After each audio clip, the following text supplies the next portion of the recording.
Death toll from Monday's devastating earthquakes has now risen to more than 17,000 people in Turkey and Syria.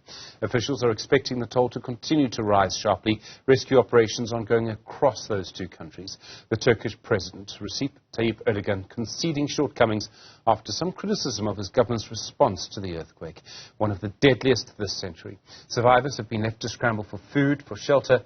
Some have gone silent under the debris.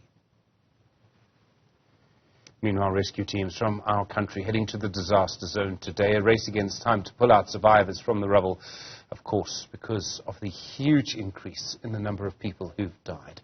Newzroom Afrika's Ahmed Kajee is with Gift of the Givers. He was able to file this report.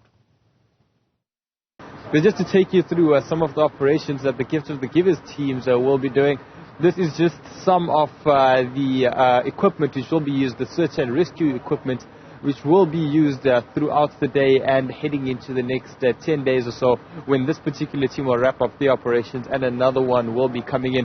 We're expecting around 40 total search and rescue officials from the Gift of the Givers coming through, as well as the search and rescue officials who have also come along on this particular operation.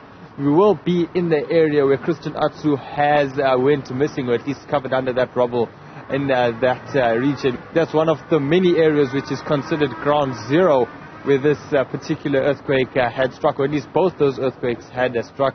And unfortunately, because that 72-hour golden period, which we had expected, has passed, it's going to be exceptionally difficult for the Gift of the Giver teams and the rescue teams to actually carry out any rescue efforts. Unfortunately, after that 72-hour period, it becomes a search and recovery operation.